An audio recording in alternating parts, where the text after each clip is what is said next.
కాబట్టి ఈరోజు బీఆర్ఎస్ పార్టీలో ఎక్కడ ఈటల రాజేందర్ చేరతాడు? ఈటల రాజేందర్ చేరితే మళ్ళీ హుజరాబాద్ టికెట్ ఎక్కడ అడుగుతాడు? మళ్ళీ ఈటల రాజేందర్ హుజరాబాద్ టికెట్ అడిగితే నీ ఖేల్ ఖతమవుతుంది, నీ పని ఖతమవుతుంది అని చెప్పి ఆ కుటుంబ సభ్యుల దగ్గర పేరు తెచ్చుకోనికి తప్ప నిజంగా ప్రజల కోసం ఉపయోగపడే విషయాలపైన ఏ రోజన్నా నువ్వు మాట్లాడినవారా?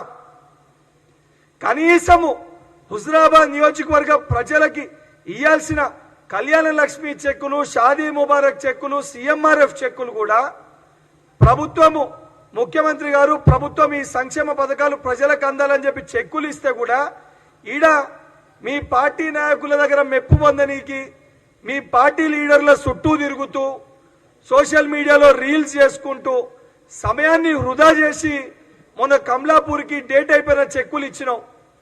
ఆ చెక్కులన్నీ కూడా డేట్ అయిపోయిందని చెప్పి అక్కడ ప్రజలు, లబ్ధిదారులు నీ పైన ప్రెస్ మీట్ పెట్టారు. అరే నీకు కనీసం సిగ్గు అనిపిస్తలేదా? ప్రజలు నిన్ను దేంతోడైతే గెలిపించిర్రో, ప్రజలు నువ్వు నియోజకవర్గ అభివృద్ధి కోసం పాటుపడతావని చెప్పి నిన్ను గెలిపించిర్రో అవన్నిటినీ ఇచ్చిపెట్టి కేవలము కల్వకుంట్ల కుటుంబము జపం చేస్తున్నావు. ఇవాళ ముఖ్యమంత్రి గారి పైన మాట్లాడితే కల్వకుంట్ల కుటుంబం నన్ను పైకెత్తుకుంటది, కేటీఆర్ నన్ను పైకెత్తుకుంటాడు, హరీష్ రావు నన్ను పైకెత్తుకుంటాడు, కేసీఆర్ నన్ను సంకల పెట్టుకుంటాడు అని చెప్పి నువ్వు ఆలోచిస్తున్నావేమో. కుక్కల జింపిన ఇస్తరాకైతుంది నీ బతుకు. ఇదే రకంగా నువ్వు మాట్లాడి నీ వ్యవహారం ఇదే రకంగా ఉంటే కుక్కలు జింపిన ఇస్తరాకు ఎక్కడే పొద్దున నీ బతుకయ్యే పరిస్థితి ఉంది. ఈరోజు బీఆర్ఎస్ పార్టీ ఏదో పీకి పొడుస్తుంది, బీఆర్ఎస్ పార్టీ కారు మంచిగా ఉంది, కారు రోడ్డు పైన నడుస్తుందని నువ్వు అనుకుంటున్నావు. మీ పార్టీ కారు పరిస్థితి, మీ కారు 4 టైర్లు, ఒక టైరు కేటీఆర్, ఒక టైరు హరీష్ రావు, ఒక టైరు కవితారావు, ఒక టైరు సంతోష్ రావు, నలుగురు 4 టైర్లు ఉడవిక్కొని పోయినరు. స్టీరింగ్ ఏమో బగ్గ తాగి సోయి లేకుంటే ఫార్మ్ హౌస్ లో వండుకుంది. ఇది మీ పార్టీ పరిస్థితి, మీ కారు పరిస్థితి. ఈరోజు మీ పార్టీ మొత్తం కూడా డిస్మాంటల్ మోడ్లో ఉంది. అసొంటి పార్టీలో ఉన్న కొంతమంది సభ్యులు మెప్పు పొందనీకి నోటికి వచ్చినట్టు నువ్వు మాట్లాడుతున్నావు. నువ్వు మాట్లాడిన మాటలు, నువ్వు ఏదైతే పదే పదే నువ్వు మాట్లాడుతున్నావో, నువ్వు ఈ మాట్లాడిన విషయాలన్నిటికీ కూడా రేపు పొద్దున మీ హయాంలో మీ బాసు, మీ చిన్న బాసు ఏం వ్యవహారాలు చేసిండు, ఎక్కడున్నారు, ఎక్కడ పోయినరు, అవన్నీ చాలా బాగా నీకే తెలుసు. ఈ వ్యవహారాల్లో పాల్పడ్డప్పుడు ఏమేమి ఇష్యూస్ అయినాయి నీకే తెలుసు. 2-3 ఫంక్షన్లు అర్ధరాత్రి పూట మీ చిన్న బాసుని తీసుకుపోయింది నువ్వో కాదో నీకు గుర్తు ఉండాలి. ఇవన్నీ కూడా బయటికి తీసుకొని వచ్చి బయటకి రావాలని ఒక ఉద్దేశంతో ఉద్దేశపూర్వకంగా ముఖ్యమంత్రి గారి పైన మాట్లాడితే గుడ్డలు ఊడదీసి నేను కొట్టే పరిస్థితి వస్తుంది బిడ్డ. నిజంగా నీకు చిత్తశుద్ధి ఉంటే, బాధ్యతనే ఉంటే నువ్వు పెట్టిన ఏ ప్రెస్ మీట్లోనన్నా నిన్ను గెలిపించిన హుజరాబాద్ నియోజకవర్గ ప్రజల సమస్యల పైన మాట్లాడిన వారా నువ్వు? ఏ రోజన్నా అక్కడ ఇష్యూస్ పైన మాట్లాడిన వారా నువ్వు? అక్కడ ప్రజలు ఇబ్బంది పడుతున్న విషయాలపైన మాట్లాడిన వారా నువ్వు? నియోజకవర్గాన్ని ఏమో అట్టగేసినావు, ప్రజల్ని ఏమో పట్టించుకుంటలేవు.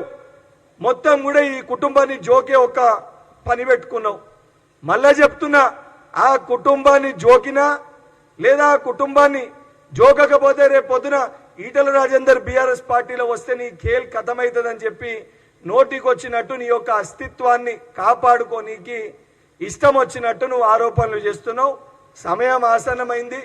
బీఆర్ఎస్ పార్టీ కార్యకర్తలకు కూడా నేను విజ్ఞప్తి చేస్తున్నా, ఈ పిచ్చి కుక్కని తక్షణమే తీసుకుపోయి ఎర్రగడ్డలు మీరు అడ్మిట్ చేయకపోతే, ఈ పిచ్చి కుక్కని మీరు ఎర్రగడ్డలు అడ్మిట్ చేయకపోతే రేపు పొద్దున ఈ పిచ్చి కుక్క మిమ్మల్నే కరుస్తుంది. ఈ పిచ్చి కుక్క మిమ్మల్ని కరిసే పరిస్థితి కూడా తొందరలోనే వస్తుంది. వీడు రేపు పొద్దున మీ దగ్గర కూడా ఉండే పరిస్థితి ఉండదు. వీడొక దొంగ. వీడు గతంలో కూడా కాంగ్రెస్ పార్టీలో ఉండి కాంగ్రెస్ పార్టీ నాయకులు వీరికి భిక్ష పెడితే ఇక్కడ విషయాల్ని బీఆర్ఎస్ పార్టీ నాయకులకి చెప్పి ఏదైతే రాజకీయంగా దాన్ని వాడుకొని బీఆర్ఎస్ పార్టీ లబ్ధి చేకూర్చిందని చెప్పి దానికి ఏదైతే రివార్డ్గా వీనికి ఎమ్మెల్సీ పదవి ఇచ్చి తర్వాత ఎమ్మెల్యే టికెట్ ఇచ్చారు. ఇది వీరి చరిత్ర. ఈరోజు అదే వ్యవహారము బీఆర్ఎస్ పార్టీలో ఉండి కూడా బీజేపీ పార్టీకి విషయాలు పంపే పరిస్థితి ఉంటుంది. రేపు పొద్దున నిజంగా పరిస్థితులు ఉండి ఈటల రాజేందర్ గారు బీఆర్ఎస్ పార్టీలో చేరితే వీడు పోయి బీజేపీ పార్టీలో చేరుతాడు. ఎందుకంటే ఈ దొంగని మా పార్టీలో తీసుకునే పరిస్థితి ఉండదు. ఇటువంటి ఒక పిచ్చి ముదిరిన వ్యక్తిని ఎర్రగడ్డలో అడ్మిట్ చేయకపోతే రేపు పొద్దున సమాజానికి కూడా మంచిది కాదు. బిడ్డ కౌశిక్ రెడ్డి, మళ్ళా చెప్తున్నా, ఏదైతే నువ్వు మాట్లాడిన మాటలకి బహిరంగ క్షమాపణ చెప్పకపోతే 100% నీ ఈపు బట్టలు కొట్టే పరిస్థితి వస్తుంది. నిన్ను గుడ్డలు ఒడదీసి ఉరికిచ్చే పరిస్థితి రేపు పొద్దున బాధ్యత హుజరాబాద్ నియోజకవర్గ ప్రజలు తీసుకుంటారని చెప్పి కౌశిక్ రెడ్డిని హెచ్చరిస్తున్నా.